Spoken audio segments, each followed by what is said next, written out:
as much as sometimes we struggle with challenges, often behavioral, when our kids are younger, I think it's even scarier when they get out in the real world and you have to think about, when we're no longer able to be their biggest cheerleaders and care for them.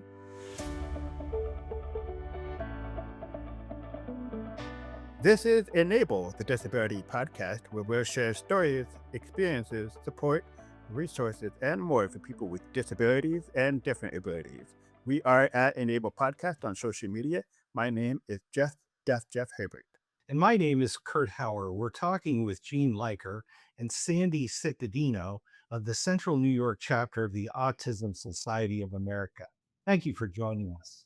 Thanks for inviting us, Jeff and Kurt. Thank you. April is Autism Acceptance Month, and Kurt and I will be at the CNY ASA's Autism Acceptance Walk on Saturday, April 25th at Jamesville Beach Park near Syracuse.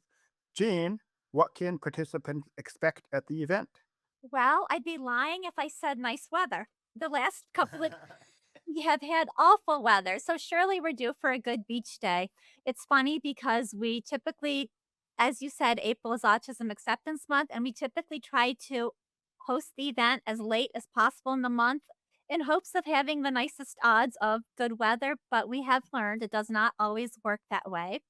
In all seriousness, though, as you said, it's on Saturday, April 25th, and we typically have a great turnout regardless of the weather. This is our largest event and fundraiser. It's an incredibly well anticipated event by our local community. The walk route is approximately 1 mile. It's a very accessible route. Several autism related vendors come and set up tables at the venue, and they're there to network with those in attendance. There's music, inflatables, bubble entertainment, balloon creations, popcorn, cotton candy, a coffee truck. It's just an overall great time and a very welcoming environment, which I think is what is one of the largest draws for our autism community. Monies raised enable our organization to continue to enrich our community with collaborative programming, recreational opportunities, continuing education, and just general support to our Central New York autism community. Well, that's great. Jeff and I, we plan on bringing our sunny demeanor with us to the walk, and we're going to be there in attendance, and we're quite looking forward to it. We have little tchotchkes to give out and some fidget spinners, different things like that. And we're really looking forward to talking to people. Sandy, I'm just interested in how others can get involved in the walk. Well, we can always use volunteers, right, Jean? I mean, there's a lot of things that anyone can do. And one of the fun things a volunteer can do is just be there to cheer on the walkers and the families that are participating, just to see their faces when they finish the walk and having somebody there cheering them on. And another form of volunteering is helping them find where the entrance is, just waving the cars in. My son and I did that last year, and it was such a great reception. Every car toots and waves to you, and it's just a lot of fun. So, volunteering is definitely always welcomed and needed. In order for it to be as successful as possible, it takes people. So definitely the volunteers. We're all, as I mentioned, it is a fundraiser. People can donate. They don't have to. It's not at all a requirement to participate, but we do collect donations as well as corporate sponsorship. So that's just another way for people to get involved. And then, of course, just show up to walk or even hang out at the park. There's some people that may not want to or be able to physically walk the route, but just the show of support by people attending is really great to see.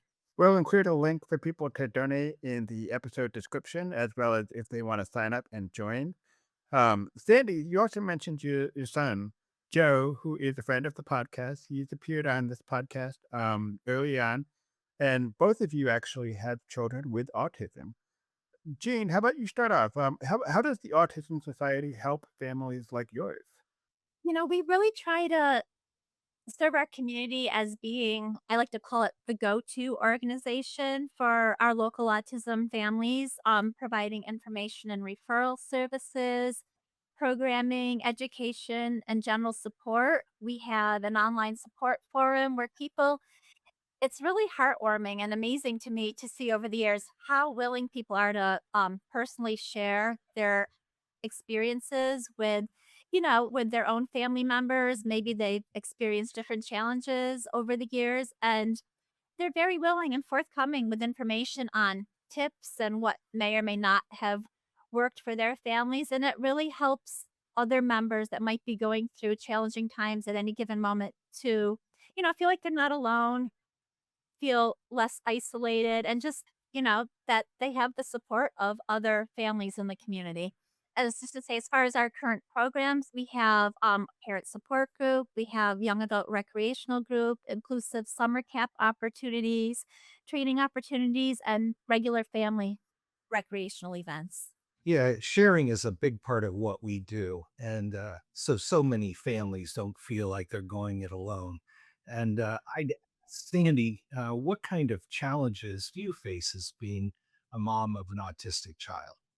Well, every decade has different challenges. And so right now, as a mom of a adult with autism and on the autism spectrum, my son who's 34, I would say the biggest challenge for me right now is feeling secure and knowing that he is going to be able to be 100% independent without my help.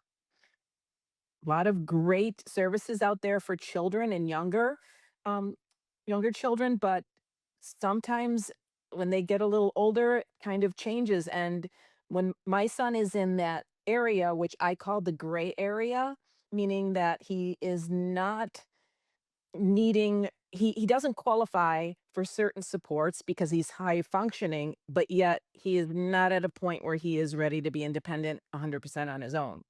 So for me at this age and stage of my life, that concerns me as to will he ever be able to be 100% able to be on his own? And if not, what do the services look like for somebody his age? That concerns me a lot. I have a grandson who has autism, and he's only 8 at this point. But one of the things I think about the most is what happens when he's an adult, and will he be able to support himself and be on his own? So, well said. I think it's honestly the biggest concern for parents as adults. I think when our children are younger, we get caught up in the day to day, just school, getting to and from school. And, my son, who probably, for lack of a better description, his needs are higher than Joe. And so throughout school, he spent 7 years in high school. Throughout school, he had one-to-one support. It's a huge transition when you leave high school, for whether you're there for 4 years or 7 years like my son, and get into, you know, adulthood. We are fortunate that my son does receive services through OPWDD.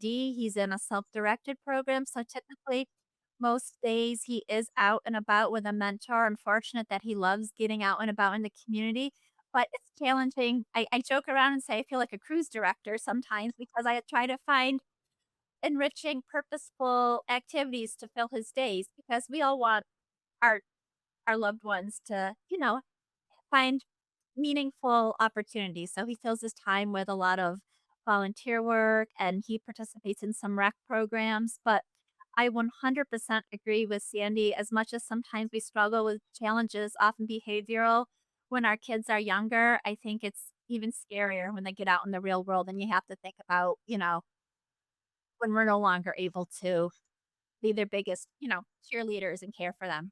Yeah, we had a guest on the podcast before who talked about being a parent of a child with a disability, and he described when they reach adulthood as being the cliff because it felt like this giant leap that you have to take, both as a parent and as the child as an adult, into a completely different world with different resources or limited resources sometimes. I'm curious, maybe either one of you could help with answering this. What do you wish others knew about you and other families with neurodivergence? Well, I I can say that what I wish they'd know about me is that I have learned and continue to learn some valuable lessons from my son. But one of the biggest one is to be patient and to live in the moment. Although we just talked about our concerns for the future. My son is constantly reminding me that I need to really celebrate the baby steps that he does make to get to where he is independent and to not focus on, the what ifs, but to just really be present and in the moment. And he really helps me remember that. And I think it's an important thing to live that way. So that's one of the things that I have that you should know about me, learning patience and learning to live in the moment. And I love that you mentioned celebrating the small victories. What may be small for your average person are huge victories for a lot of our families. I think it's important for everybody to realize that autism is a spectrum condition and it really, everybody's path is very different. What comes easily for one family may, be very challenging for another. I think the phrase, it's okay when things are different, is often used with children on the spectrum to help them cope when things might change or their schedule gets mixed up a little bit at school. But I also think it's important for parents to carry over that idea, and it can take time to resonate. But it's okay if your family has to do things differently. And I think that's often where the concept of acceptance comes into play. For other people to welcome those differences and make people feel comfortable if they have to do things a little bit differently than your average family. So, on our podcast, we like to talk a lot about people and their different abilities and not what they can't do, but what they can do. And I'd be interested in exploring some of these baby steps and things that you celebrate. What are some of those?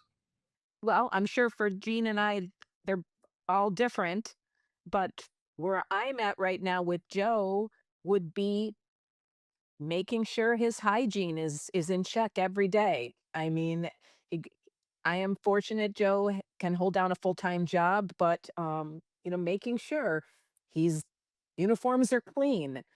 It's a big celebration if he remembers to do the laundry on time and get out the door and remember everything that he needs to take, his wallet, his lunch, his that's a big victory when he can do that and remember it every week. First thing to say, I'm so proud of how my son has transitioned because he hasn't been out of school for that long into this world of self-direction. And I'm just so proud that he is successfully volunteering. And I've gotten feedback from the mentors that accompany him, just how well liked he is at the places where he volunteers and what a good job he does. And that sounds silly, but for us it's a big deal. And this sounds corny too, but his personality is just he puts a smile on everyone's face. You mentioned your sunny dispositions coming to the walk. Honestly, Bradley, he is very inspiring. We should all strive to, just live in the moment, like Sandy said, and just appreciate the little things. And he's just genuine with no ulterior motives ever. Exactly, and then you had also said what you wanna know the question was about me, but about neurodivergent is the one of the things I admire so much about my son and others is they are not judgmental, they live in that moment, they are accepting of each other and others, and it's so beautiful to be around that. We're excited to be around everyone at the Autism Acceptance Walk, and we're excited to have some fun. And we also like to know, what do you and your family like to do for fun? Well, I'm a pretty simple person. I got to be honest with you. I have 4 sons. They're all adults now, but honestly, I love my family time. My 2 youngest boys are I shouldn't say young men, are in college, and their spring break was actually late. It was just last week, so just enjoyed having them home for the week. I also spend a lot of time helping my mother, as she gets older with some of her needs, and, so I guess I'm a family person.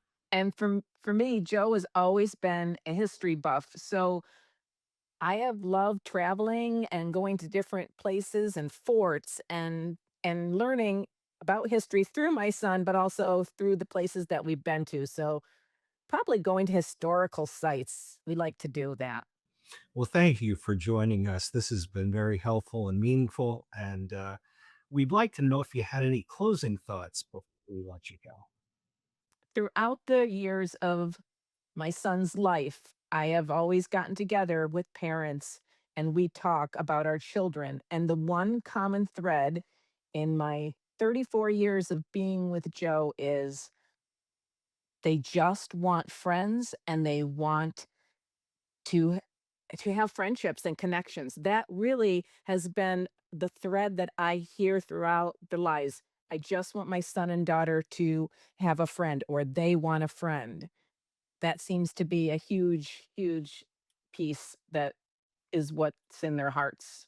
The misconception is that autistic people don't show emotions, they don't have feelings, they don't, express, they want to be alone. It's just not true. It is just not true. And I also think in this, today it's with 1 in 31 children now being diagnosed in the United States with autism, I think it's really safe to say that everybody knows someone, whether it's a family member, a friend, a neighbor, or a colleague who has a loved one whose life is impacted by autism. But it's important for everyone to realize that these individuals are able to take steps towards independence and live purposeful lives when they are afforded a support system and opportunities that each and everyone deserves. And lastly, I would just say, while April is recognized as Autism Acceptance Month, for families with loved ones on the spectrum, it's really every day of the year. Thank you so much, both of you. This is Enable the Disability Podcast. We are at Enable Podcast on social media. Please like, follow, and subscribe. And please share this podcast with your friends and family so we can share more stories about people with different abilities that bring us all together. Thank you.